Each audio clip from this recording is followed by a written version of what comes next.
Hi friends.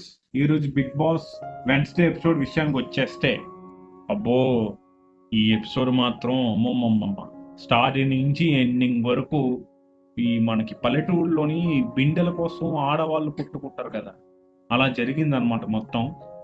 అదేంటది మన ఈ సంజన ఉంది కదా, ఈ సంజనాకి ఎలక్కి పిల్లి తోడైనట్టు సంజనాకి మాధురి తోడైందనమాట. వాళ్ళు స్టిక్కర్లు తీసావు, ఇది తీసావు, బొట్టు ప్యాకెట్లు తీసావు, క్లిప్పులు తీసి చెప్పి ప్రాంక్ చేశారు. నెక్స్ట్ ఫస్ట్ గొడవ ఇది ప్రాంక్ కదా. నెక్స్ట్ ఇంకో గొడవ కూడా జరిగింది, అది మన రీతుకి ఆయేషాకి అనమాట.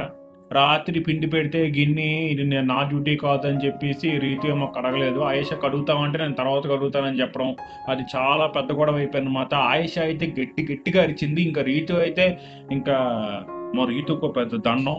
ఈ గొడవ అయిపోయిన తర్వాత ఇంకో గొడవ ఏంటంటే, ఈ ఫుడ్ మేనేజర్ మనకి హాస్టల్లో వార్డెన్లు ఉంటారు కదా, అలాగా ఈ కూర ఎందుకు వేసుకున్నావు, ఆ కూర ఎందుకు వేసుకున్నావు, నన్ను అడిగి వేసుకోవాలి కదా, దోశ 10 మందికే ఉంది, ఇడ్లీ 15 మందికే ఉందన్నట్టు.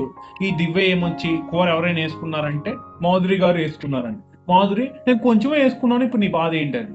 ఇద్దరికి పెద్ద గొడవ అయిపోయింది. ఆ దివ్య ఏమో నేను రేషన్ మేనేజర్ని, నన్ను అడిగి వేసుకోవాలి, లేకపోతే మీరు ఉత్తి రోటీ తినండి అని గోల.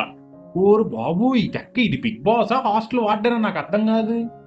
సరే, ఈ గొడవ కూడా అయిపోయిందా, ఇంకో గొడవ ఉంది. ఆ గొడవ ఏంటనుకున్నారు, ఇది మన ఆ గొడవ అలా సాగింది, మన రీటు ఆయేష గొడవ అలా సాగింది. సాగి లాగి బాగా లాగాడు.